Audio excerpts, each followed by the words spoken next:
Welcome to Sportswire Summer Review. I'm Will Catterley. This week I'm at Glen Allen High School where the Jaguars had some serious spring success, especially when it came to softball. The Jaguars racked up 16 wins and a spot in the regional playoffs, and on the way, they were looking to make a bit of history. Beat Atlee for just the second time ever. To softball now, two of the best public school teams matching up. It's Atlee, it's Glen Allen. This girl was throwing fireballs. Absolutely insane how good she was. Rachel Davis on the mound for Atlee. First inning, strikeout. There's another strikeout on a bunt attempt. Why not just strike out the side? You try to hit this. I can't even see it. She striked out the side. She had that kind of velocity early in, often in this one. Atlee doing their best. First inning, they get a base runner on in Jordan Durbin.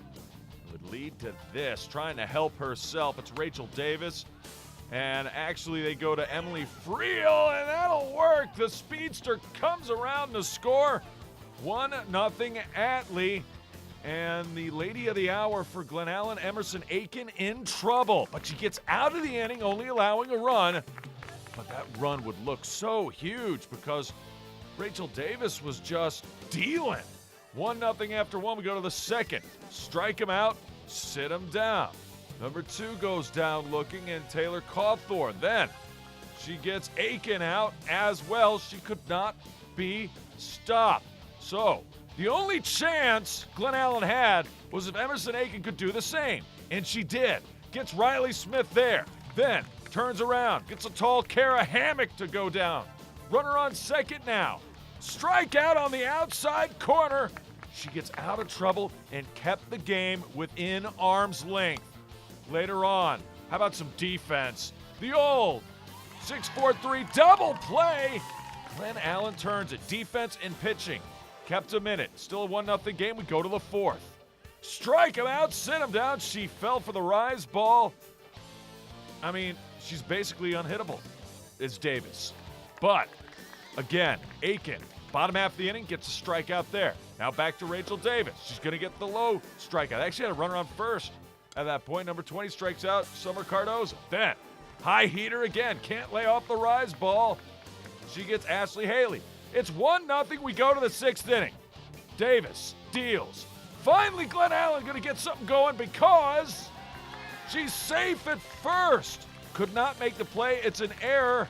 And Catherine dodges a bullet. So does Glen Allen. Now watch this. The bunt stays on the line. Umpire says, hey, it's a fair ball on the line, just like in tennis. Line, you're in. So now it's 1st and 3rd. Jaguars alertly ran and would set it up for this. Carmen Betts. Now for the game, all bets are off. It's an RBI sac fly. And Glen Allen and Atlee, brand new ball game. As a runner comes across to score, she does her job. We're tied at 1, but guess what? They're not out of the inning yet. Ground ball to the pitcher Davis. I got it. I don't got it. Run comes around to score. All of a sudden, it's a 2-1 Glen Allen lead. They hadn't even hit the ball out of the infield. It'd be 2-1 after the top of 6. That was more than enough for Miss Emerson Aiken. Strikeout. Looking. Here she is again. Strikeout swinging. Aiken dealing. And getting number 10, Margaret Lavender, to go down. Then, just for added insurance in the 7th inning, that's good for a single. That one does get out of the infield. Jags in business after the base hit by Margaret Rooney. And then this comebacker to Davis. I got it. She don't got it. Runner comes around to score. It's 3-1. Glen Allen on top. And that meant it was Emerson Aiken time. Strike him out, sit him down. Aiken and the Jags get it done. They go on the road, only 1 loss on the season, and win 3-1. Well, I know after that first inning, we just had to pull ourselves together, work as a team. I know I had to kind of get my momentum back and just kind of breathe through it. And I knew I got it. I have confidence, and I just needed to use that and get through it. You know, having to come back like that is always really a joyful moment as well, so we were happy with it. The Lady Jags advance all the way to the regional semifinals before falling to top seed Prince George. Well, across the diamond, the baseball team had a great season as well, amassing 15 victories and a top 3 seed in regionals. But their best work might have come right at the end of the regular season when they took on 1 loss, Mills Godwin. And hold on to your hats, folks. This would be a wild one. Zelgan Jackson on the mound for Glen Allen, making his first career start. Sophomore pitcher. Infield single for Mills Godwin for Mark Bousson. He's on base with lead of this. A walk, Noah Cornwell does well to get on base, so 2 runners on. Godwin threatening. Swing and a miss. Strike 3. Got to complete the strikeout by throwing it to first. But a nice job by Action Jackson getting out of the inning unscathed. Later, Jags trying to get on the board, and he is safe at first. That would put 3 men on, bases full of Jaguars, and that's going to be an RBI hit by a pitch. Number 6, Robert Spicer, not happy about it. He drives home the run, Devin Flowers. So after 1 inning of play, it's 1-0. Leverty on the mound for Mills Godwin. That dog will hunt the running back. Yeah, he plays football big time, running back for Glen Allen. Devin Flowers with a double. Later, same inning, still a runner on. It would lead to this. Out of trouble. So many base runners left on by both teams in this finale. Leverty escapes damage, still a 1-0 game. Go to the 4th. Chance for Godwin. Runners on each base. They've got him loaded now. With a chance to at least draw even. Only 1 out. He gets a strikeout here. Huge by Jackson. Then the fly ball. That was the first out of the inning. That's the second out, but it's a sac fly, right? Right. They get the run, and the sacrifice fly goes as an RBI, and then the Uncle Charlie frees him curveball. Could have been much worse for Jackson and the Jags. As it stands, only gave up 1 run. So, tie ball game, 1-1 Jags with 2 runners on. Line drive, that's a base hit by number 14, Cooper Benson. Bends 1 to right, and now it's 2-1. Ball gets away from the catcher, next batter, but not far away enough. They tag out the runner trying to score, and then there was a lot of Houdini. Magic by the pitchers getting out of trouble. Sam Landis and company only give up a run. It's 2-1. We go to the 6th. Runner on for Godwin. That dog will hunt. It's a base hit by Samuel Essex, but you saw the runner at third. He was going to try to score, but he tripped. Well, there's still less than 2 outs, so sacrifice fly ball will score the run, right? No problem. Bases loaded. It's exactly what they're looking for. Number 9, Corey O'Shea, sacrifice fly. We're tied at 2, right? Right? Wait a minute. Justin Walton, wonderful arm. Throws and fires and gets his catcher, Connor Hicks. It goes as a double play. Still 2-1 Jags. Might be one of the best defensive plays of the year so far for Glen Allen. We go to the 7th, though. Godwin's that good, they got another chance. And guess who's pitching?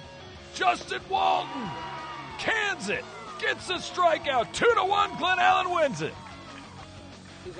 Yeah, baby! Yeah! Yeah, baby! Boy! Yeah. All about the team effort. I came in, fly ball. My center fielder just told me to get it because he knew I had the better arm. Made a perfect throw. Came in, shut the door down like I'm used to. Sometimes in sports, there's nothing better than the last-second victory, whether it's a game-winning buzzer-beater shot in basketball or a last-second touchdown in football, or even Glen Allen field hockey, getting a game-winning goal in the final moments. Welcome back to Sports Wire. How about a great field hockey match? It's Freeman and it's Glen Allen. First time these two met. It was a 3-2 game that went down to the game's final moments. This would not be disappointing as well. Freeman a chance, first half action, no score. That's not going to work. And then on the corner, Rebels again with an opportunity to take the early advantage in this one. They get inside the circle and fires it, kick save, out of danger, then almost on the other side. Nice job by Glen Allen's keeper to keep it at 0-0. More Rebels. I don't know how the heck the ball didn't go in here, but somehow that's kicked away. Later, finally Glen Allen gets some offensive attack going, and then we'd make it work. Watch the bouncing ball if you can. It finds the back of the net. She shoots, she scores! And Glen Allen on the board as number 18 delivers. Corrine Koopa with the goal, and it's 1-0 Jaguars. Later, second half, she shoots, she scores! Glen Allen, just like that, very quickly out to a 2-goal lead as number 10 would do the honors and get that one in to make it 2-zip. But Freeman comes right back. What a job by number 21, Maddie Sherman. And Sherman gets Freeman right back in a brand new ball game, 2-1. And then Freeman had some momentum, just goes wide, just missing the equalizer, but they would come back right here. Eventually watch number 15. Glen Allen desperately tries to get it out of the box. 15 fires, gets it through, she scores! Jordan Chucker. And it's 2-2. And that goal came with less than 2 minutes to play. So this game gonna head to overtime. Wait a minute, there's still 1:38 to play. Now under a minute to play. To be precise, under 30 seconds to play. Really, actually, under 20 to play. The shot, she scores! Molly Hughes with 18 on the clock wins it for Glen Allen, 3-2. Molly! Have you ever scored a goal that late in the game? Not me personally, no. What's this win mean for your team? I mean, this is the second time you guys have played. Freeman, the second time it came down to 1 goal, right? Yes, and it feels really good. All right, cool. Way to go.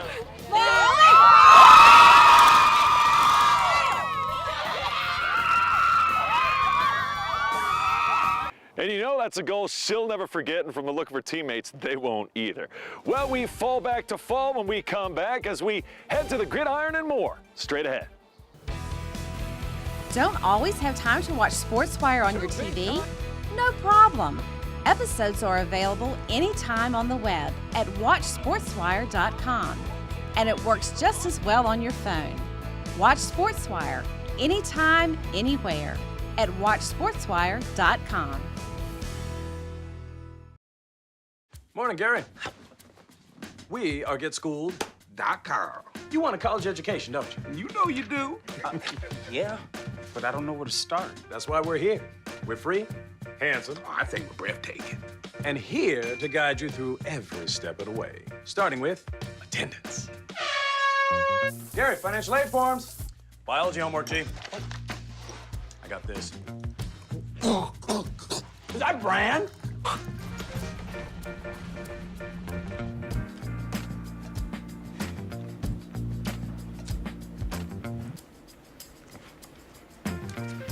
Colleges love extracurricular activities. Chess really isn't my thing. I got this. Doesn't matter. Go ahead.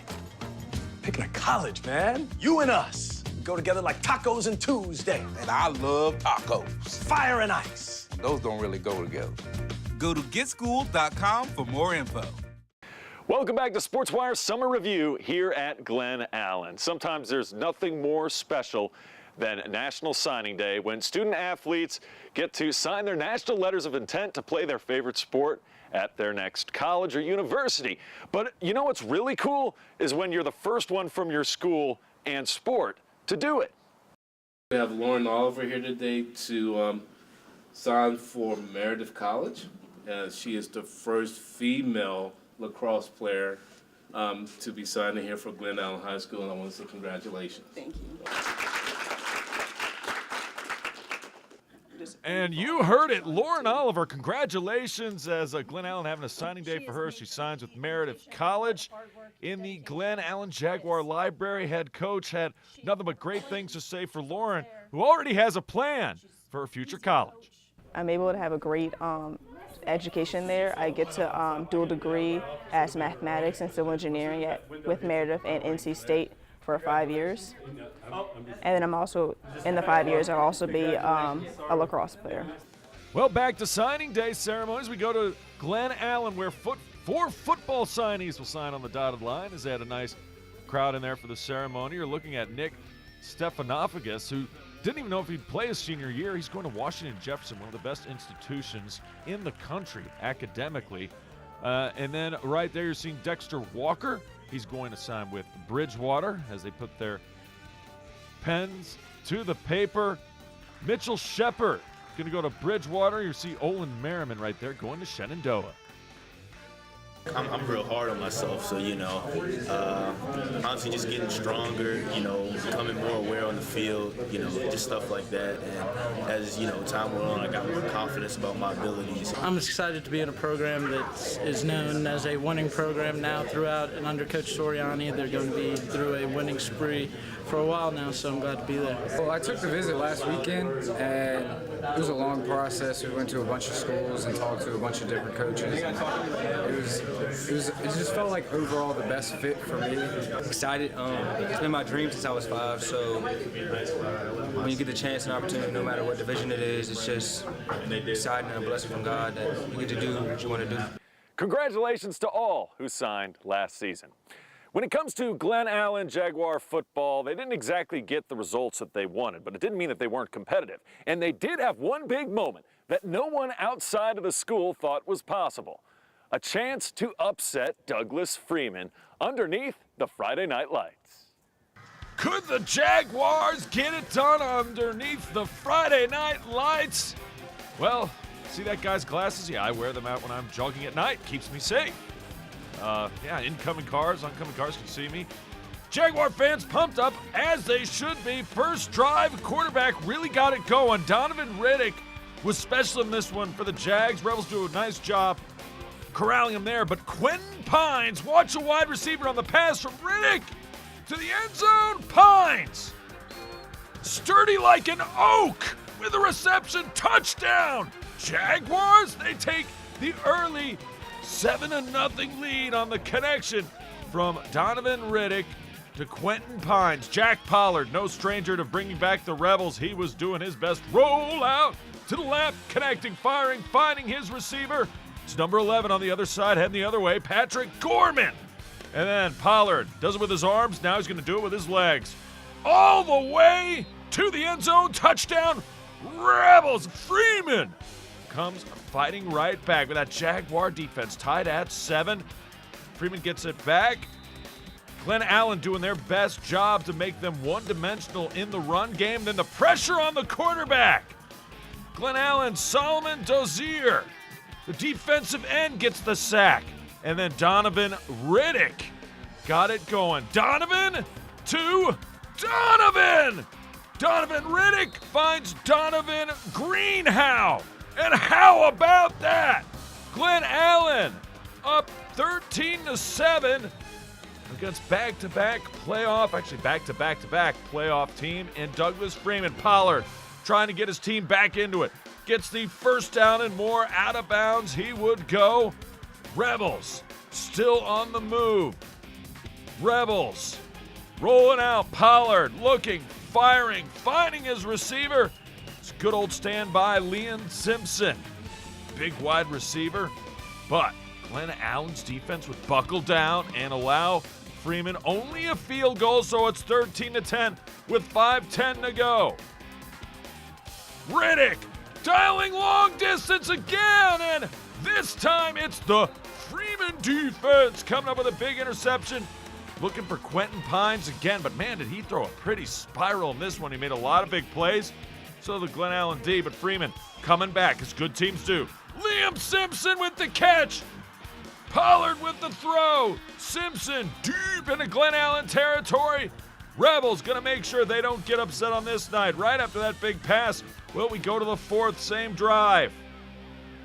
This would happen. Option. And that's good. Corey Cooper. Haven't heard much from him during the game, but he came through when it mattered most, at least on this drive. Cooper, touchdown. Freeman back in front. 17-13.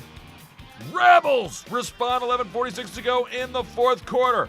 Glen Allen going to have to come back and play 4 quarters of football if they want this to be a reality. He finds his man. It's number 8. Strolling down the sidelines, William Toomey. The catch from Riddick. Glen Allen's passing game really working wonders, and then give it to this guy.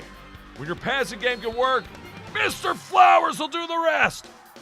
Devin Flowers, touchdown. Glen Allen back out in front, 21-17. Getting late now, fourth quarter. Could the Glen Allen defense finish the deal? Up 4. Back to pass. Looking, firing, nothing.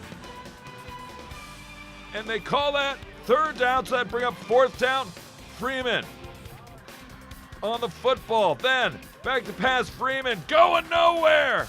It's a sack by Allen Merriman and the Glen Allen Jaguars. 33 seconds left. Freeman one last chance. Throws to the flat. Can't corral it. The Jags have done it. They get their first win of the year. 21-17, your final. Big win in front of the home crowd here at Glen Allen. Well, also in the fall was a guy who was extremely talented in cross country, and his talents were on display at Pole Green Park. There's been one really dominant runner this season in cross country, and he goes to Glen Allen High School, and his name is Ali Ibrahim. Now, Deep Run has had a solid group of runners, as you see right there. They're all together around the turn. The girls, they'd separated themselves around the first turn. Not so in the guys' race. It would take a little bit more. Deep Run, very deep as a team. Matthias Cannon, seen here. Zachary Levitt, Colby Burcham. Deep Run would win the meet as a team, but Ali Ibrahim is going to take first.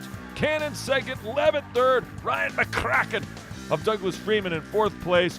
Congratulations to Ali Ibrahim. I talked to him after the race and asked him, what exactly did you do to get ready for this one and finish in first? They're first and second and third. Really, all of their top runners are really strong, so my game plan was to just stick behind them, and then as soon as I felt like I could push the pace, I was going to do that, and I was just trying to keep them close so that when I do push the pace, I was right there with them. Ali was also a star in track and field, as the Jags were stars both on the track and in the field. We start with Ashley Henneberger. She was great in cross country, but really stood out on the track. Ashley was the indoor 1,600-meter regional champ. She was part of the state champion 4x800-meter relay team, and with a 4.60 GPA, she earned her spot as the 2018 valedictorian. Talia Dozier was one of the best in the high jump. Here she is winning a meet at Godwin. She would finish third in regionals. From the high jump to the triple jump, where Mason Henry, seen here in the long jump, earned a 14th place finish in the triple at the New Balance Nationals meet. And back to football, where running back Devin Flowers had a stellar season. Get this, he rushed for over 300 yards in 4 games last year. That includes this barn burner against Tucker, where he delivered with power. I won't forget this highlight.